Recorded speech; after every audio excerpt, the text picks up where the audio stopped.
ang mga kwento ng pag-ibig, kwento ng buhay at kwento ng pag-asa dito sa Barangay Love Stories. Love Stories. Ang ahas ay hindi lang sa gubat nakikita. Meron din sa syudad at minsan ay nasa kapitbahay o mismong pamamahay natin.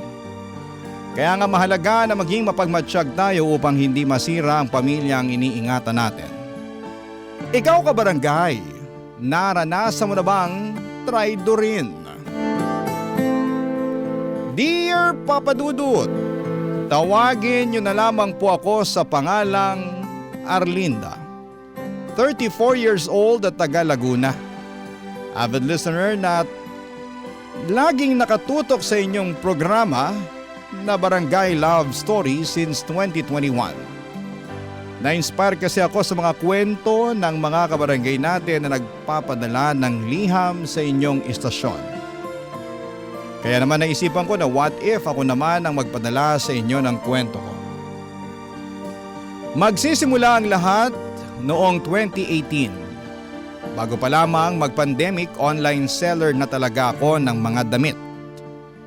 Kung hindi ko sa social media binibenta ang mga paninda ko ay nagde-display ako nito sa tapat ng bahay namin. Nanay na kasi ako noon at meron na kaming isang anak ni Makoy, ang aking asawa.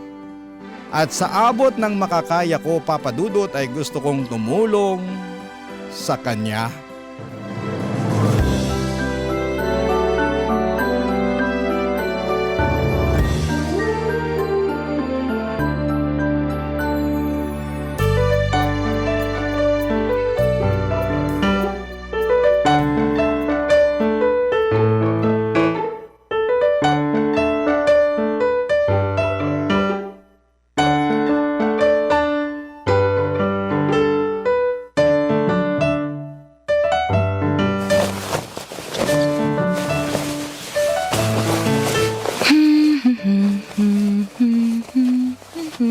Aba, busy na busy ang mahal kong asawa. Ano, katatapos mo lang ba maligo? Oy, Oh, ano pang hinihintay mo? Magbihis ka na doon para makakain ka na. sige pero anong niluto mong almusal, mahal? Ayan, tingnan mo dyan sa mesa, nakatakip. Wow, tuyo at itlog. Uy, tapos may sinangag pa. Paborito ko to. Lahat naman ng luto ko, paborito mo eh. Syempre, asawa kita eh. Thank you, mahal. Thank you saan? Sa pagluluto ng silog? Oo, pero hindi lang yun. Thank you kasi inaasikaso mo ako at inaalagaan kahit na busy ka rin sa negosyo mo. At dahil dyan, tukos nga ako. Sus, bolero. Pasalamat ka, mabango ka na. Kung hindi, natampal kita. Aba, grabe, sobra naman sa natampal. Biro lang, ikaw naman. Magagawa ko ba naman yun sa'yo na wala namang ginawa o sinasabing masama sa akin kundi puro ka-cheesyhan? Pero, alam mo?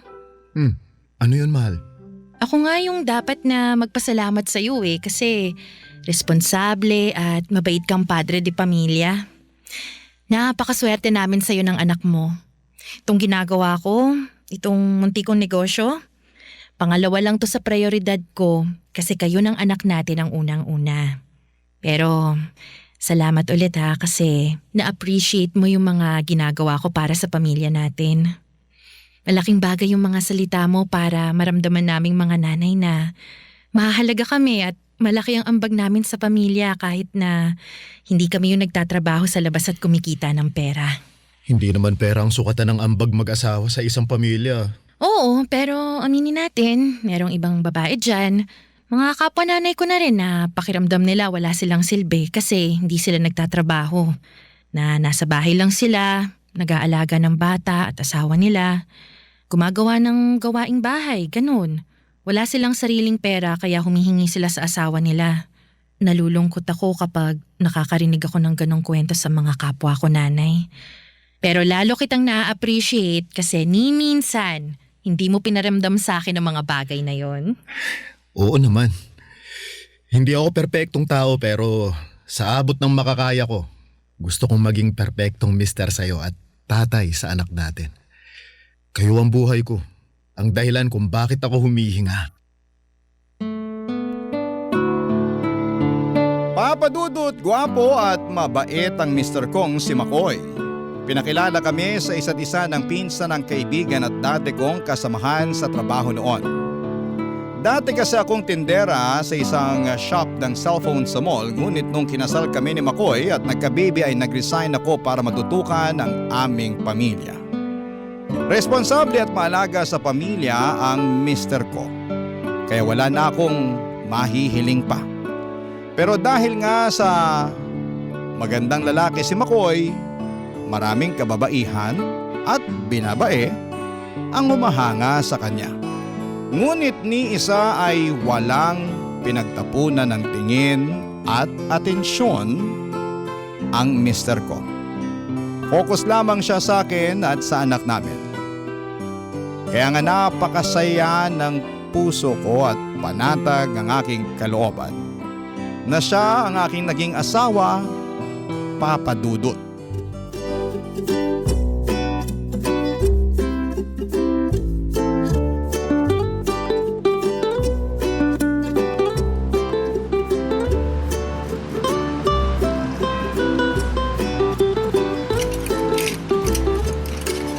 Cute-cute naman ng mga paninda kong damit. Ay, sana marami ako mabenta ngayong araw. Pero kung wala naman gaano, edi sa social media ko na lang susubukang ibenta. Ay, buti pa aluking kong kapatid ko. Baka may magustuhan siya sa mga bagong dating kong supply. Asan na ba yung cellphone ko? Nandito lang yun eh. Naku, iba na talaga pag tumatan. Ay, wag! Ay, hala, naku. Nagulat ba kita? Medyo. Sorry naman, sorry. Hindi ko sinasadya. Para ka kasing kabuti. Kanina wala ka naman dyan, tapos bigla ka na lang sumulpot. Ay, grabe siya. Biro lang. Alam mo, gusto kita. Ha? Gusto ko yung ugali mo. Mapagbiro. Ay, nga pala. Ang ganda-ganda ng mga tinda mong damit. Hindi ko tuloy napigilang usisain. Ay, salamat. O sige, pili ka lang dyan. Baka may magustuhan ka para sa anak mo, pamangkin o inaanak. Ay, para sa anak ko.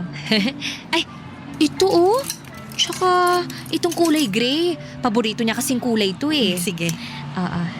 Tapos, ay, eto. Kuha na rin ako nitong terno. 3 pares na. Samahan mo na rin yung sombrero. Ang cute kasi. Wow. O sige. Ibabalot ko lang to sa plastic ha. Oo, sige lang. Matagal ka na bang nagtitinda ng mga damit pambata? Ako? Mag-iisang taon pa lang. Sa social media talaga ako nag-aalok. Nung una, sa mga kamag-anak at kaibigan ko lang, piraso lang naman yun. Kaya yun, sinubukan ko lang talaga. Tapos nung dumami naman yung umu-order sa akin at lumaki na rin yung kita ko, naisip kong bumili na ng bultuhan para may stock ako. Sabi nga ng mister ko, i-display ko rin daw dito sa tapat ng bahay namin. Baka sakaling may makapansin at bumili. Yan, kagaya mo. Ay nako, oo, tama yan. Ay, eto na pala yung mga binili mo. Bale, 450 lahat. Okay, sige. Ayan, salamat. Ay, ito bayad ko. Ay, teka, suklian kita ng 50. Ay naku, wag na. Anong wag na? Wag mo na akong suklian. Sa'yo na, keep the change. Uy, nakakahiya naman. Bakit ka mahihiya kusang loob ko naman na ibinigay sa'yo. Hindi kasi ako sanay, tsaka hindi naman kailangan. Kung gusto mo, bigyan na lang kita ng isa pang terno para sakto 500. Ay, naku, wag na, ikaw naman. Hala, sigurado ka ba talaga? Oo nga. Salamat Walang anuman. Ay, teka, ako nga pala si Jonaline. Ikaw, anong pangalan mo? Aha, ako si Arlinda. Nice to meet you, Arlinda. Mahal, alis na ako. Oh, wow, may customer ka na pala eh. Oo. Oh, mag-iingat ka, mahal. Salamat. Alis na ako, bye. Bye! Arlinda, yun Oh. ba yung asawa mo? Oo. Ay, in fairness gwapo. Ano? Ay, wala. Sabi ko taga dyan lang ako. Talaga? Saan? Sa tapat nyo. Bago lang kami dyan. Kalilipat lang namin kahapon. Tingin ko, mapapadalas ang pagbili ko ng mga damit ng anak ko sa'yo kapag may bago kang supply. Kasi malapit lang ang bahay natin sa isa't isa. Papa Dudut, pagkatapos ng kwentuhan namin yon ni Jonaline ay naging magkaibigan na kami. Kalilipat lamang kasi nila sa katapat naming paupahan. May anak na rin siya katulad ko at kinakasama. Kaya nga nagkaintindihan kami ng husto lalo na sa usaping may kinalaman sa pagiging nanay. Kung ilalarawan ko si Jonaline ay masasabi ko na maganda siya, maputi, mahaba ang buhok at masayahing tao. Madaldal din kumpara sa akin na sakto lang. Dahil nga sa pagiging malapit namin sa isa't isa ni Jonaline ay tinuring niya akong kaibigan. Minsan ay pumupunta sila ng anak niya sa bahay para makipaglaro sa anak ko. Tapos ay sasamahan ako ni Jonaline na magtinda. Makikitambay din siya at makikipagchismisan sa akin. May dala din siyang merienda na gawa o luto niya na gusto niyang ipatikim sa amin ng asawa ko, Papa Dudut. Barangay Love Stories. Barangay Love Stories. Papa Dudut, wala naman pong perpektong relasyon at wala ring perpektong karelasyon. Ngunit masasabi ko na ginawa namin ni Makoy ang aming makakaya upang maging karapat-dapat para sa isa't isa. Noong niligawan ako ng mister ko ay hindi ko kaagad siya sinagot. Sa halip ay inabot pa yon ng 5 buwan dahil kinuha niya pa ang aking loob at tiwala. Bukod doon ay wala pa talaga sa isipan ko ang makipagrelasyon. Masyado na rin akong nasanay na mapag-isa. Akala nga ng mama ko ay seseryosohin ko na ang mga biro ko sa kanya na handa naman akong tumandang dalaga. Kung tatanungin ninyo kung nagka-boyfriend ako bago si Makoy, oo ang sagot ko. Pero hindi naging maayos ang breakup namin at panluloko ang rason noon. Natroma ako, Papa Dudut, at yon ang dahilan kung bakit ilang taon din akong single bago dumating sa buhay ko ang asawa ko.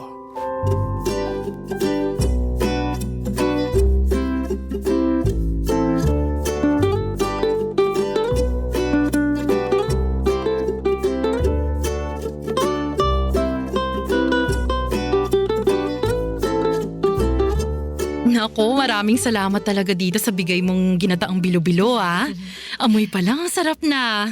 Ikaw nagluto nito? Oo, hindi lang halata sa akin pero mahilig akong gumawa ng pangmeryenda at saka panghimagas. Ako kaya laging natutoka sa mga ganyan pag may handaan sa bahay namin nung dalaga pa ako. Kaso nung nagkapamilya na ako natigil na rin ang pagluluto ko at paggawa ng mga panghimagas. Bakit naman? Hindi kasi mahilig dyan yung kinakasama ko. Hindi siya mahilig sa kahit na anong matatamis kasi para sa kanya, pinagmumulan daw yun ng sakit. Pag gumagawa ko niyan sa bahay, hindi siya kumakain. Kahit tikim? Hindi talaga? Hindi nga. Ay naku, maniwala ka sa akin. Yun pagdating sa mga matatamis, na akala mo magkaka-diabetes ka na agad pag kumain ka. Baka naman health conscious lang, di kaya? Baka nasa lahi na nila ang pagkakaroon ng diabetes. Naku, hindi rin. Kasi kung health conscious talaga siya, babawas-bawasan niya ang kakakain ng kanin tsaka tinapay. Hindi nga siya mahilig sa matamis. Malakas naman siya sa carbohydrate. Hindi lang naman sa matatamis na pagkain direktang nakukuha ang diabetes, diba?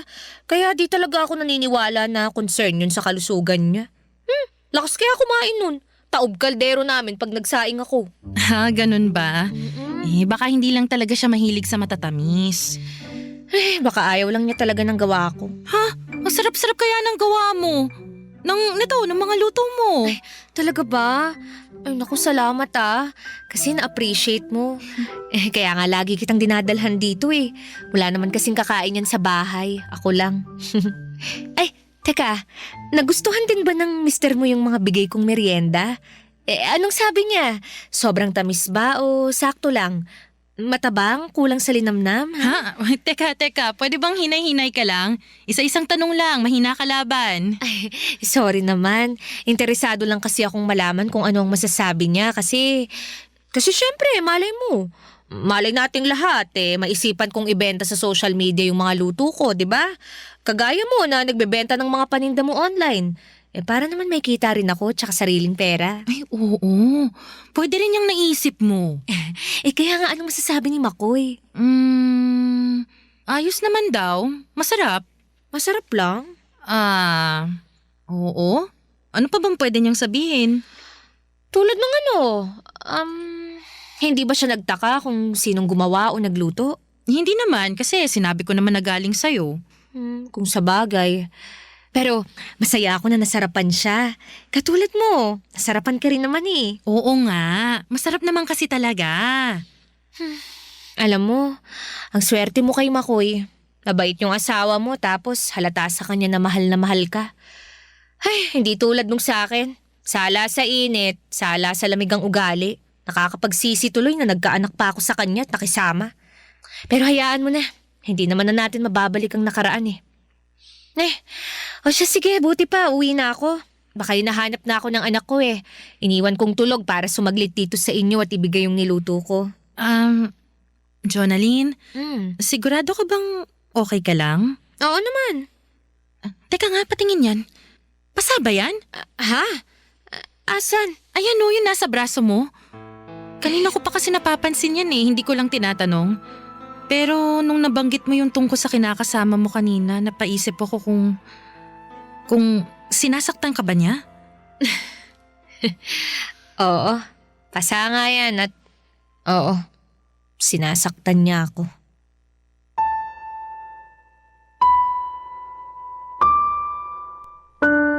Papadudot awang-awa ako kay Jonalyn dahil hindi niya deserve or kahit na sinong babae ay hindi deserve ang pagmalupitan at sakta ng kanilang kinakasama.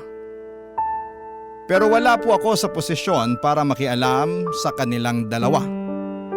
Ayoko ring isangkot ang aking sarili sa gulo na hindi naman ako kasali kaya ako na lamang kung ano lang ang kaya kong gawin para makatulong kay Jonalyn ay yon lang ang ginawa ko. Siyempre, nakwento ko kay Makoy ang tungkol sa nakita ko sa braso ni Jonalyn at pati na rin ang asawa ko ay naawa din sa kanya. Mabilis na lumipas sa mga araw. Dumalas ang pangbubugbog kay Jonalyn ng kanyang kinakasama. Naririnig kasi namin ang ingay ng mga away nila na mula sa inuupahan nilang kwarto. Kung minsan ay meron ding mga kalabog. Natatakot ako para sa kaligtasan ng kaibigan ko at sa anak nila, Papa Dudut.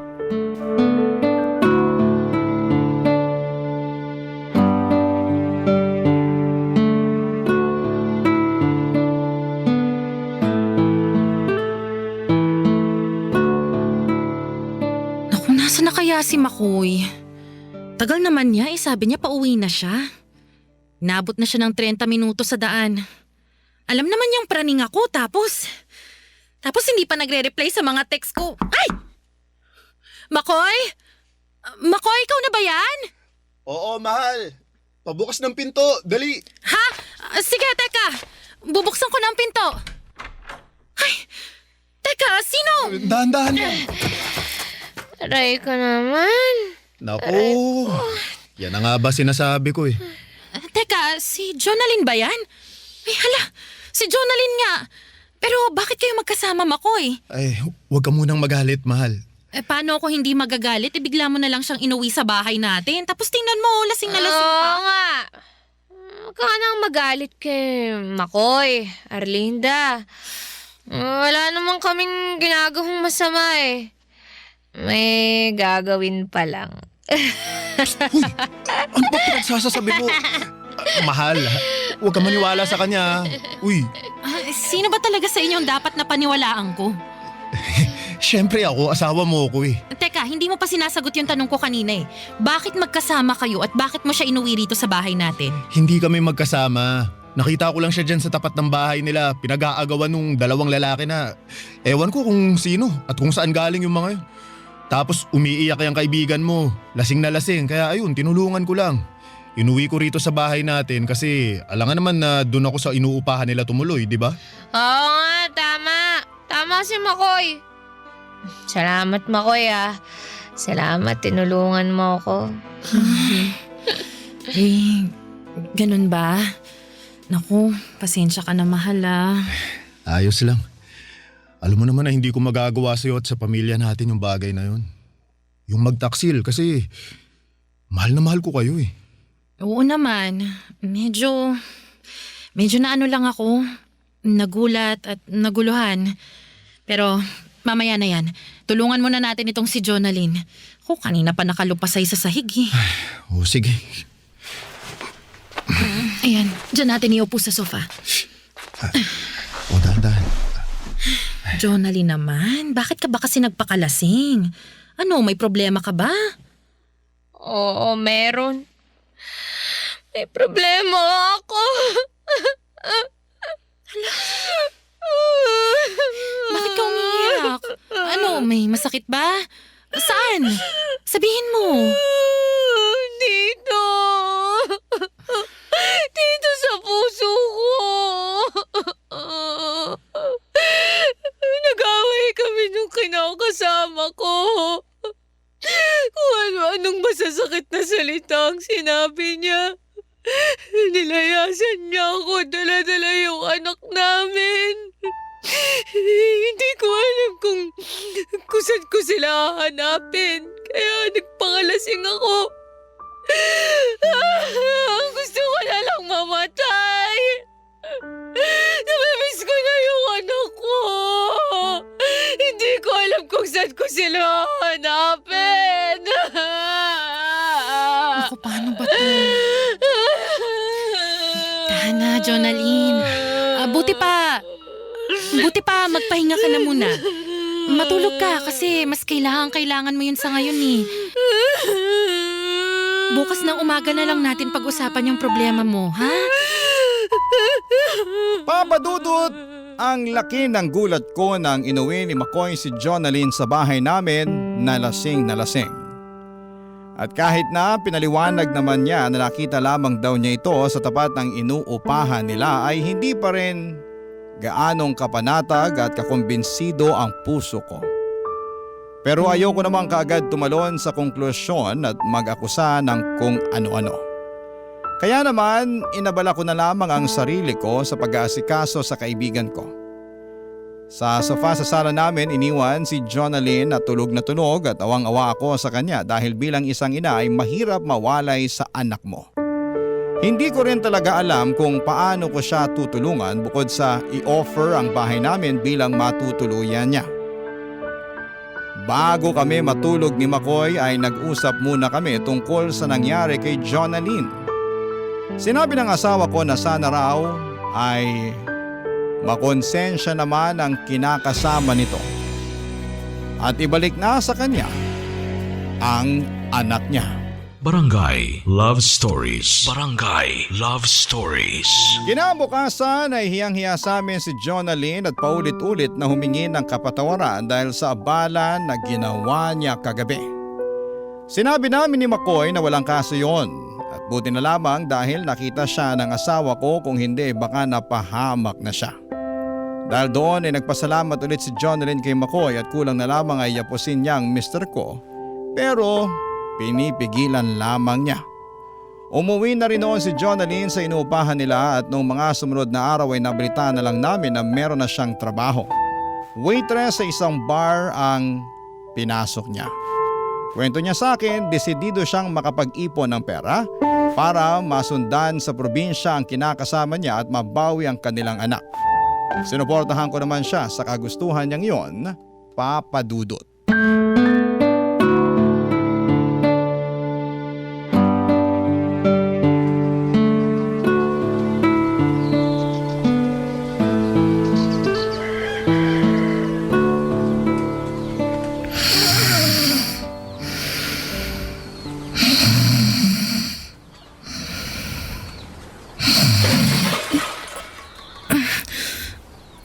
Ano ba yun? Ay, aga-agang ingay naman. Asa na ba si Makoy? Aga naman niya bumangon, wala naman siyang pasok. Ay, ano ba yun? Buti pa, labasin ko na nga. Baka kung ano-ano nang nangyayari.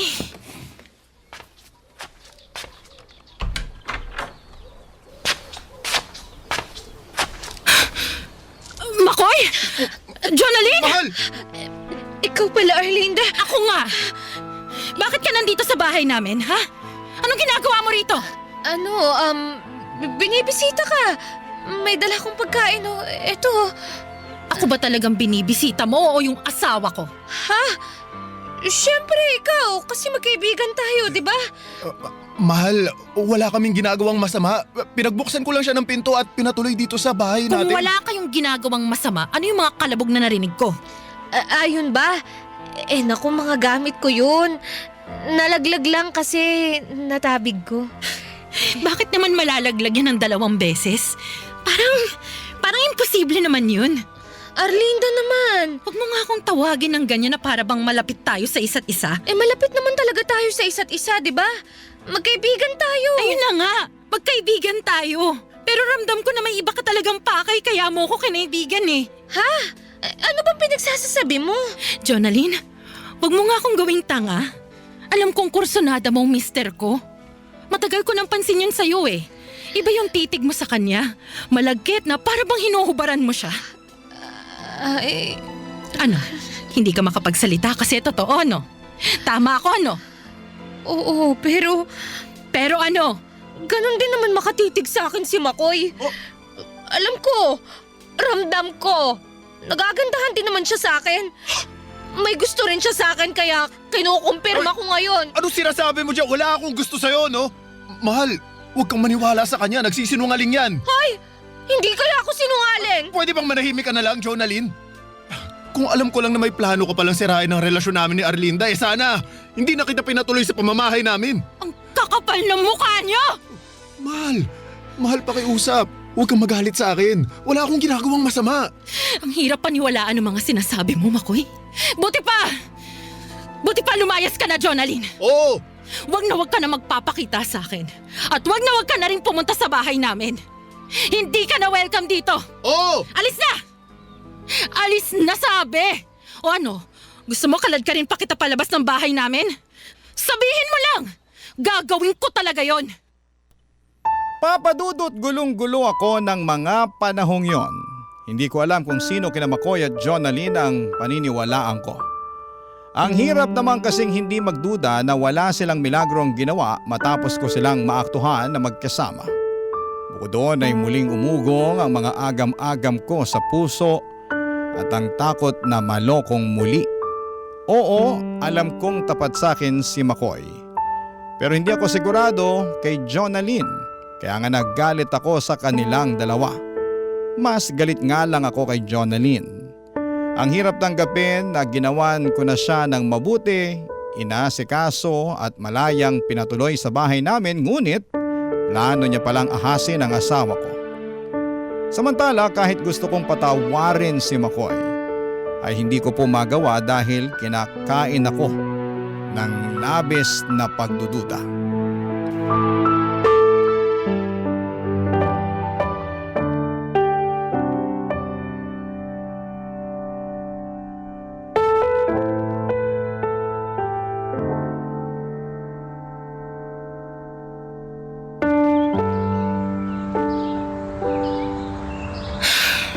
Tumal naman. Ilang araw na akong wala halos benta. Meron mang bumibili, paisa-isa lang. Tumigil na lang kaya ako sa pagtitinda. Baka wala na talagang patutunguhan tong ginagawa ko. Nag-aaksaya lang ako ng lakas at oras. Mahal, pwede ba kitang kausapin? Tungkol saan? Tungkol dun sa nangyari. Yung nakita mong magkasama kami ni Jonalyn. Ano na naman kasinungalingan ang sasabihin mo, Aber? Arlinda, wala akong sinabing kasinungalingan. At wala akong planong magsinungaling sa'yo. Saka parang hindi naman yata patas na di mo ako pakinggan nung itinanggi ko ang mga sinabi ni Jonalyn eh. Kilala mo naman akong tao, di ba? Wala akong pakialam sa iba, kayo lang ng anak ko ang prioridad ko. Oo, pero ano bang malay ko kung nagbago ka na pala? Na tama nga si Jonalyn, na gusto mo na rin siya. Hindi. Hindi ako magkakagusto sa babaeng yun. Mahirap paniwalaan. Pero narealize ko, kasalanan ko rin naman eh. Masyado ako naging kampante. Pinatuloy ko siya sa bahay natin. Pinapasok ko siya sa buhay natin. Akala ko kasi matino siyang tao. Yun pala, may masamang plano.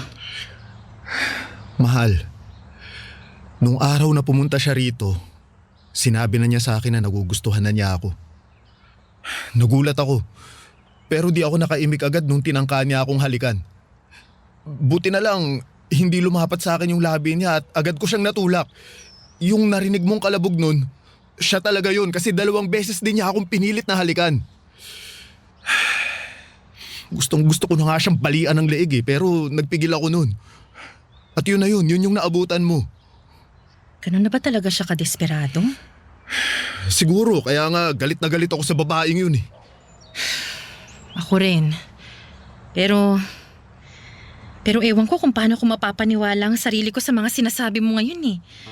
Alam mo naman na may trauma ako sa mga ganyan, di ba? Gawa nung ex ko. At nang dahil sa nangyari, bumalik yung mga trauma ko na yun.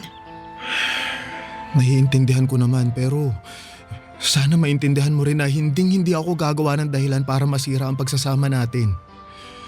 Hindi ko ipagpapalit ang pamilya natin sa kahit na ano o sino sa mundong to. Saka ikaw lang ang mahal ko, Arlinda. Ikaw lang ang babaeng gusto kong makasama. Kayo lang ng anak natin ang nilalaman ng puso ko. Sana maisip mo yan. Lalo ngayon na sinusubok tayo. Pag-iisipan ko pero sana bigyan mo muna ako ng panahon. Oo, mahal. Naiintindihan ko. Salamat, Makoy. Papa Dudut, inabot ng ilang taon bago tuluyang bumalik ang tiwala ko sa aking asawa. Pero naging maunawain si Makoy. Muli niya akong niligawan at hindi naman sinukuan. Hindi nga nagtagal ay nagkaayos naman kami. Ang mahalaga sa akin ay mag-focus na lamang kami sa aming pamilya. Sana lamang ay tama ang aking desisyon. Wala na rin naman kaming balita kay Jonalyn at wala na rin kaming pakialam sa kanya. Simula noon ay mas naging maingat na ako sa kakaibiganin at papapasukin sa bahay namin. Nakakatakot na kasing magtiwala basta-basta lalo na at may ibang tao na pwede kang traidorin. Maraming salamat po sakaling mapili po ninyo ang kwento ng buhay namin. God bless and more power po sa inyong istasyon. Mabuhay po kayo at number 1 po kayo sa puso at isipan namin. Ang inyong forever kapuso at kabarangay, Arlinda. Ano ang masasabi mo sa ating Barangay Love Stories today? Aabangan namin yan sa aming comment section.